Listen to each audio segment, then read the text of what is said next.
And the central bankers are trying to bring a new system. And to do it, they're trying to extend the old and accelerate the new.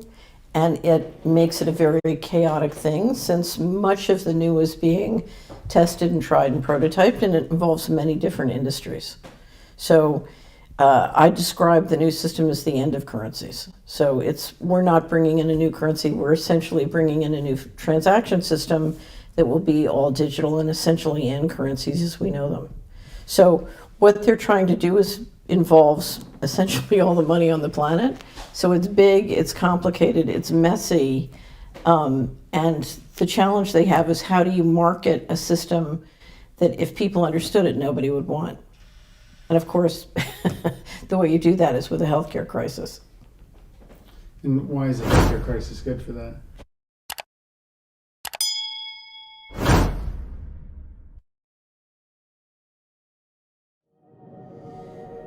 Because generally, if a few people want to control the many, the question is, how can you herd all the sheep into the slaughterhouse without them realizing and resisting? So the perfect thing is invisible enemies. So we had the war on terrorism, with invisible terrorists, and then now a virus is perfect because it's invisible. You can't prove that it doesn't exist because it's... No, go up to your room, honey. So we have a virus with no treatment protocol and no vaccine at this time. So invisible enemies are always the preferred one, particularly if they scare people. If you can use fear and introduce significant fear, then people will need government to protect them from the invisible enemy. Then the second tactic, which is very effective, is divide and conquer.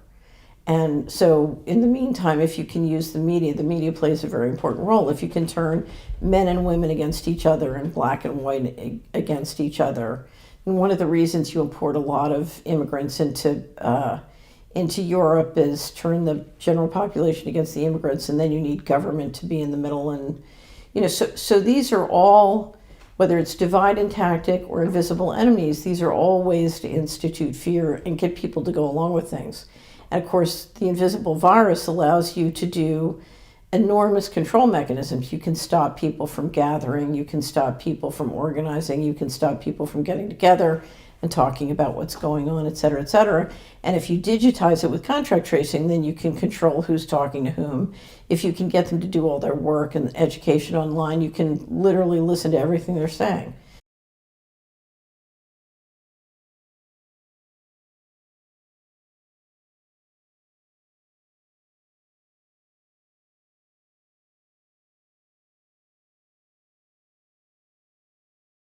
And Beth, that before? History of seizures, allergies.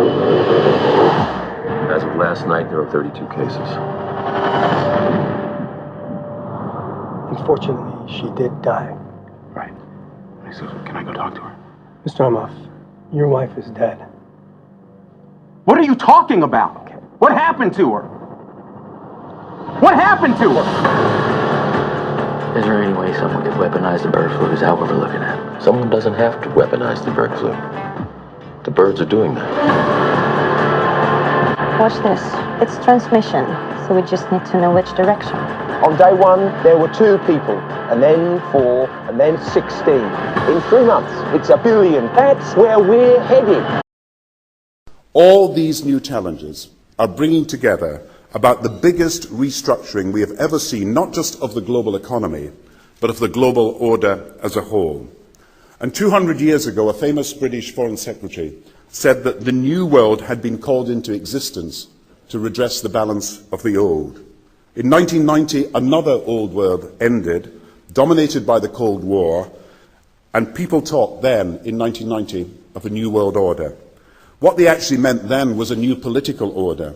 And what was not foreseen then, but is obvious now from everything that we see and do, what we experience in every day of our life, is the sheer scale and speed and scope of globalization. And it's only now that we can begin to understand that the world order that globalization brings and what it's going to look like, it's driven forward now not just by the balance of military strength, the Cold War times, or ordinary political power. It's being driven forward by a seismic shift in economic power that we see around us. But what does the New World Order mean for countries like ours who are looking to succeed? I suggest that the countries that are going to succeed are those that combine flexibility, free trade, open markets, with proper stewardship of the environment and investment in education, infrastructure and innovation.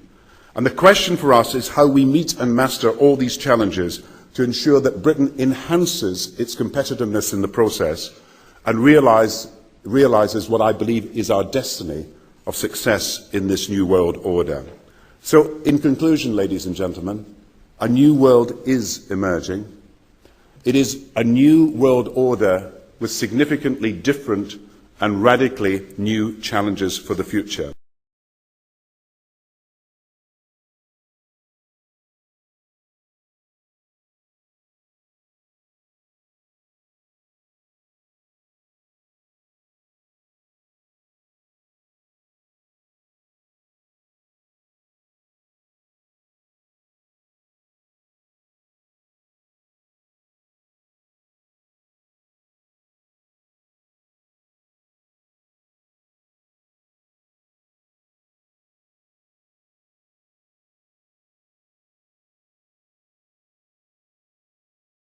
Of its founders.